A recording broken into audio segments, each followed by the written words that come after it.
All right, thank you, John, for the nice introduction. I know y'all have been absorbing a lot of information today, so thanks for bearing with us. Hopefully we'll keep it interesting. Chris, great presentation, very relevant. I also come from a large provider system, so much of what he said was resonating with me as far as lawyer jokes go. So I'm technically a lawyer that does not practice law for GHS, but my joke on myself was when I graduated from law school, and I come from a Greek family and very blunt, animated folks, and I had this aunt. I graduated and she said, so tell me a little more about your degree. And I said, well, you know, Aunt, I got my Juris Doctor. And she said, well, I thought you were an attorney. I said, yeah, but I still have this JD. She goes, oh, so you're a doctor who doesn't help people. And I said, okay, it's one way to look at it. But anyway, I also want to thank everybody in the room and a group in particular for an extraordinary level of hospitality that's been extended to me. This is the first time, other than driving through a blizzard in Kansas when I was a student at Clemson, and before I went to law school, I moved out to Colorado to be a ski bum for 6 months, and I drove through your entire state in a blizzard, and it was a white-knuckled experience because there were no trees and only big trucks passing me. But it's been a great 24 hours in Wichita, from landing at really a good-looking airport. That's kind of a good first impression for what it's worth. And there's been sort of ambassadors along the way. And I'll include the 20-year-old young man who was driving the Ambassador Hotel shuttle from the airport. You know, he brought this big, beautiful vehicle, and it was just me and him. He said, hey, you want to sit in the front with me? I said, absolutely. So we're driving in, and I just like talking to people. So I said, you know, what is it you really like about Wichita, you know, and living here? And he, non-hesitantly but thoughtfully, I think his three main points were this. He talked about liking the relaxed vibe of the community. Not that it was low energy, just kind of a relaxed vibe and flow. He talked about it being a great place to grow up. And then he said third, he kind of looked like this and he goes, and man, our storms are awesome. And I really like that. I said, you know, and the truth is, if I didn't have to be in the middle of one, I would love to see one of those Kansas tornadoes come through. I do come from the land of hurricanes. We have those every now and then, so we can empathize with you a little bit. I think, you know, I'm just going to look at a couple of notes here, then lay this thing down. I'm going to give you Kansas style, a rather tornadic view of a bunch of screens today, but I promise I'll do it quickly. I'm a visual guy, so I learn by seeing as well as hearing. But I think I'm a different kind of presenter at the end of the day before you go into kind of your own brainstorming session that I think is important. My sense is this is an important day for Wichita, and hopefully is a day that you'll look back at as kind of a milestone of you making a decision together collectively as to whether you're willing to really work to move together to another level, take a pathway to the future, more toward healthcare innovation, kind of a fancy term, but and I hope that my remarks would be simply this, rather than me trying to be overly technical with a number of things that you could spend days on, some of the topics Chris was even bringing up and the complexities of the healthcare industry. I'm going to reference some of those things like tips of icebergs, but I think my role should be keep it a little more personal, tell you the story of our community, but I hope in a way that resonates with you, because there is some extraordinary convergence, I would say, parallels between Wichita, Kansas, and Greenville, South Carolina, believe it or not. I'd say our different geographies are probably our most dramatic differences, but beyond that, there's some real similarities in what our value proposition is, if you will, what our margin of uniqueness is and that can be leveraged. So I hope it's going to encourage you a little bit that, you know, when we were kind of on this journey, we had some great partners in other cities, other academic health centers that were willing to kind of big brother us and extend a ladder in our direction, but it was intimidating sometimes because, you know, we were spending time with Texas Medical Center in Houston, fourth largest city in America, you know, Pittsburgh, and we said, we got to scale this for Greenville, South Carolina, and we're, you know, so we got a lot of good pieces and elements, but then we ultimately had to tailor a strategic plan that fit for us, and I think that's what Wichita will have to do today. I would say my sense is you got terrific ingredients, okay? What an impressive lineup of speakers today, and really good energy in the room. The intellectual capital, there is no question. You have it, and I've seen some fire in the eyes of people and some passion. I mean, you know, and from in-depth conversations last night with Bob Lighton to listening today to John Tomlin and Jeff, I said, hey, I want to hang out with those guys. Can I have a beer later with you all and just sort of talk about some of these cool things? So what I sense is you really do have the talent and the people, but you're going to need the will if you're really going to pursue this healthcare innovation journey, because it's been tough for our community. I'm going to tell you our story, but it's still an ongoing story. I mean, you know, laughingly, my team said, okay, you're flying to Wichita to do what? And I said, you know, I kind of told them I was going to speak today. They said, oh, you're an out-of-state expert.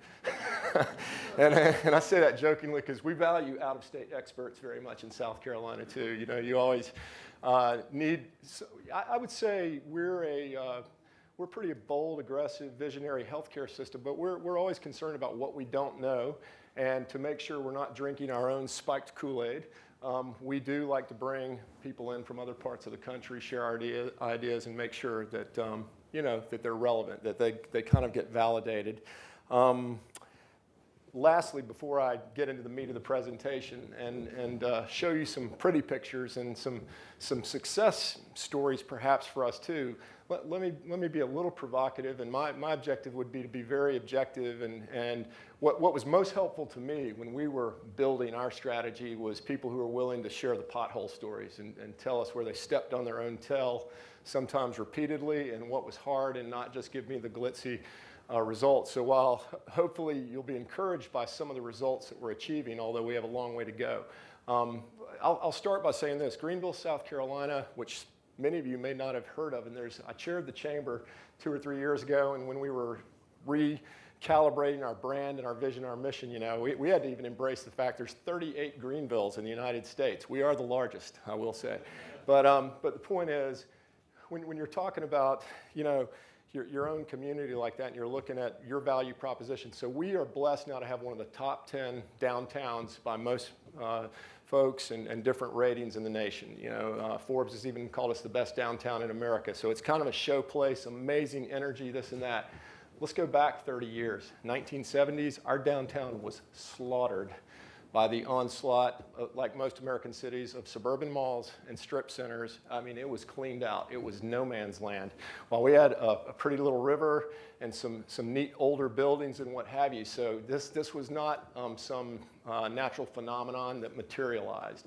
It took a lot of leadership and a lot of tenacity to create it. I would say, secondly, our economy in the early 1970s was positioned to fall off the cliff completely. We had built, frankly, a strong industrial economy in the Piedmont section of South Carolina for most of the 20th century on the textile industry. At one point in time, 50% of all the textiles in the world were made within 50 miles of Greenville, South Carolina. And that industry absolutely collapsed in this country. And believe me, we felt the gravitational pull. It was wanting to take us with it. So again, without going into all the interesting nuances of that, let's just say we diversified aggressively, dramatically. Again, it took leadership, and we're doing it again in healthcare is one of my points, because you're going to see me. I will talk a little more today about the automotive industry than I ever have in a conversation, because it became such an important blueprint for where we've gone in healthcare, believe it or not. So when I look at your aviation, aerospace industry, and the talent and the energy around that, to me, there has absolutely got to be a convergence, and it's something to be leveraged. And we did. We leveraged our rising prominence as a transportation industry cluster hub to develop our strategy for healthcare. Last couple things I would say, again, just to keep it real, is our very large hospital system back in those days was like the Great Walled City. I mean, in terms of collaboration with academia or industry, we were tough. We were tough to get in and out of. That was not our specialty, and that has changed dramatically. We have torn those walls down, and I can talk more about that with some of you if you want to later. But and I think, as Ascension just presented, and you have a couple of, it sounds like, very strong providers here in the city, their role is vital in this. It takes a village, folks, and it takes a lot of different talents. But you know, for us, the main thrust of our story is a convergence, if you will, of industry, academia, and the clinic, healthcare. And it is a body contact sport. It's not something you can do virtually completely. There's a lot of virtual aspects to it, but we actually believe you do need some geographic proximity, you need physical contact, you need relationships. Otherwise, we can all kind of go on these well-intentioned parallel paths without touching a lot. Lastly, I'd say as an encouragement to you, again, and I'm going to whiz through some slides, is while I think our regional population is larger than yours, kind of surprisingly, and that's mainly because we're sandwiched between Atlanta, Georgia, and Charlotte, North Carolina, we're a smaller city than Wichita. So this is, this is in no way out of reach. And the parallels that I mentioned earlier, so I would say if I talked about the 3 strongest, most unique elements of the value proposition of Greenville, South Carolina, and it sounds a lot like Wichita, Kansas when I say it, is we are a bastion of advanced manufacturing, and that we really have had muscle in that area traditionally. So we said whatever our strategy is, we got to build on that. We are also a home to restless engineers. All over the place. And I mean, and so we also have one of those top 10 per capita highest concentrations of engineers in the country. Sounds a lot like y'all. And then quality of life, which cannot be dismissed in any way. But I mean, it can't be used like a marketing term either. Everybody talks about quality of life, but that's a deliberate strategy too, to take a downtown that was a place no one wanted to go to being a show place where everyone wants to live and visit. So those are some of the things that I think we have in common, as well as being we're the largest healthcare system now pretty much by far in the state of South Carolina. So like you in Kansas, Wichita, Greenville is also a hub for healthcare in our state. Lastly, I'm married to a really cool girl that I met when I was 11. She's an appellate court judge, but I call her the judge most likely to lead a conga line. She's very bohemian and got a wicked sense of humor. And when she was a family court judge, she taught me the importance of irreverent humor. And so I think, I like people who get to know me know I can be a little sarcastic, but I think irreverent humor is important. It's important to laugh, not take ourselves too seriously, even while we're on some of these really serious journeys, if you will. So when I was a young buck as international business manager in my late 20s at the Department of Commerce in South Carolina, and I had was recruiting industry in from around the world. It was a very neat job. They didn't pay me much, but boy, it was a cool experience. I learned a lot. But I would sometimes get a little dismayed by the politics, the egos, the turfdoms, and watch the way these things would unfold. And a wiser, older guy gave me this this one-page document, the saying, and I ended up framing it on my wall because it really gave me a good perspective. But it's called, and so I say this in honor of you looking at it and embarking on maybe a whole new pathway and undertaking a big endeavor together. So it's 6 phases of a project. Some of you may have heard this before. So phase 1, excitement. Always a good thing and an important way to start. Phase 2, almost inevitably, disillusionment. Phase 3, when things really start getting interesting, can be search for the guilty. Typically followed by phase 4, punishment of the innocent. If you get through all of that and you're fortunate enough to get to phase 5, which is project completion, that leads to the most important phase of all, phase 6, praise and honor for the non-participants. And I am joking, of course, but I think the real point, the thread of truth and all that is credit just doesn't matter much. It really doesn't. I mean, other than the boss that you report to or the board that has to understand the value you bring. I find things usually come out in the wash and you don't worry about it. So one thing we do try to do, and it's part of the culture of our system, is lay your ego down at the door and not worry too much about credit. I've had this unique privilege of being a bridge builder often between academia and industry and now healthcare, and all are vital, all are needed, and think differently. The missions are different. It's like needing an IGES system for 2 different CAD systems that, and so you do need facilitators. You need bridge builders, you need champions, you need leadership to sometimes link these things, but all equally important, different roles. All right, let me find the little clicker. Here we go. So bear with me, I'm going to just take you into the story of Greenville a little bit. So I'll start with the pretty pictures, okay?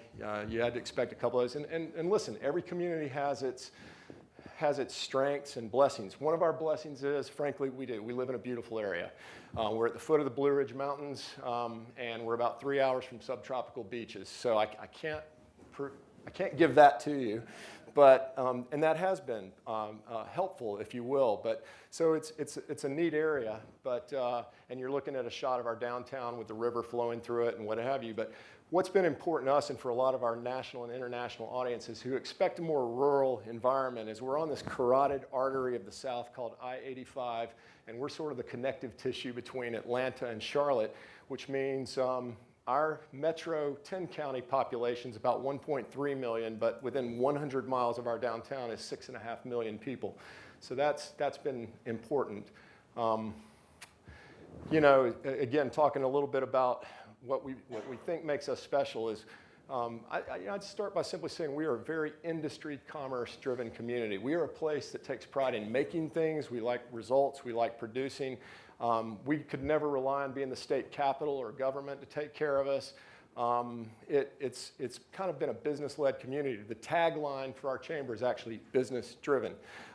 So a lot of top 10 rankings, and probably one of the most important things we had to leverage was we do have a phenomenal amount of international investment for an area our size. So it's the highest concentration per capita in the country with about 250 foreign firms that are represented in the area.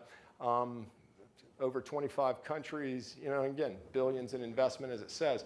Now, we got a little fortunate there. I told you about the textile industry where we started. Well, the truth is, in the early and mid-1900s, most of the textile machinery makers in the world and technologists were in Western Europe. So we, without trying or even having any kind of international business strategy, we just had this quiet flood of Swiss, German companies coming over, and we ended up with an unusual concentration, even back in the 50s and 60s, of international firms. So again, you got to play to your strengths. That has obviously grown more and more. And our reemergence as a manufacturing powerhouse in the post-textile industry world, if you will. And we didn't give up on textiles, by the way. We still, a company called Milliken owns 3,000 plus patents. We have some of the most innovative technologies being driven in the world in textiles in South Carolina. We just don't make t-shirts anymore, you know, and we don't make commodity products in that area. But transportation industry, cars, very important to us and where we're going. So we became a place that was really good at making parts for cars, if you will. And then we kind of stunned the world of all places they could go. BMW selected for their North American hub our city to build their first major assembly plant in North America. They promised us $1 billion of investment. They've invested $7 billion. They promised us 1,000 employees. They employ over 7,000. Over 50 suppliers followed them in, employing another 23,000 people. So it became kind of a shining light during the recession for us in many ways. And then we said, we got to go farther as a community. So we said, let's go from making really great parts and building some of the best cars in the world to how do we get involved with actually helping design the car of the future, start developing a knowledge economy in our part of South Carolina. And I really did like this marketing campaign. So we launched a private-public partnership led by our research university, Clemson University, with state support, huge business, private sector push to make this happen.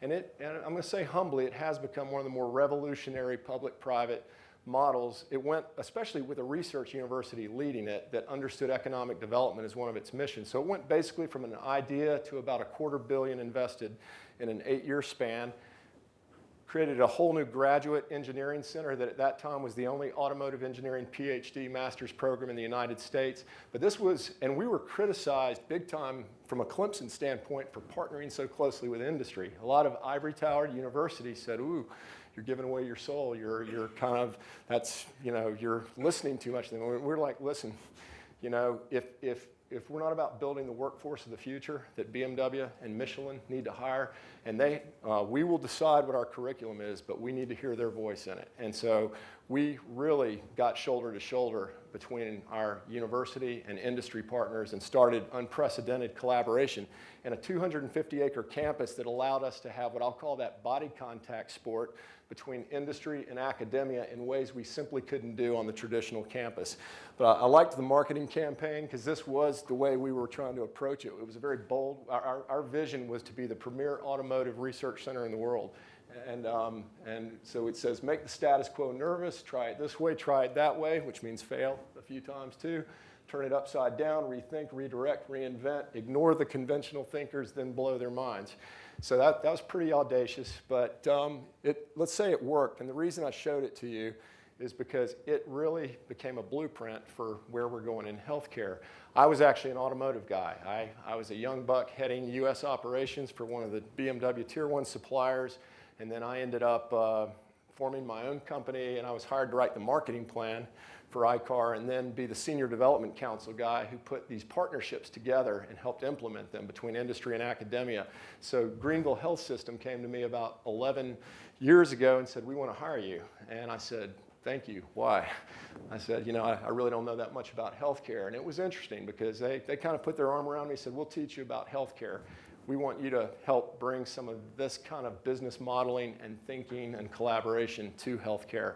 And so it was an experiment that could have failed. Gratefully, you know, 8 years later, I became a company man.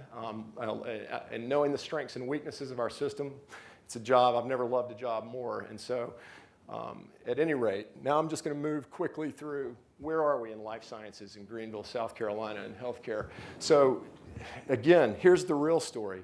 10 to 15 years ago, we're kind of in between Charlotte and Raleigh-Durham, Research Triangle Park, Atlanta. I would refer to us as the Valley of Humility between the Research Triangle Park and Atlanta.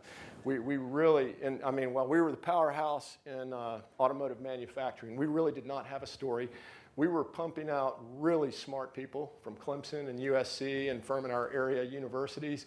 We had some neat little startup companies, and we exported that intellectual capital so rapidly it would make your head spin because we had no ecosystem or environment for these folks to thrive. We had no way to really fund them or support them.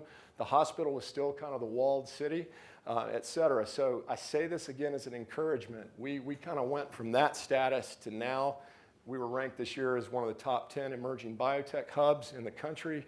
We have a really growing proliferation of life science companies, and what the healthcare system is doing with the universities is exciting.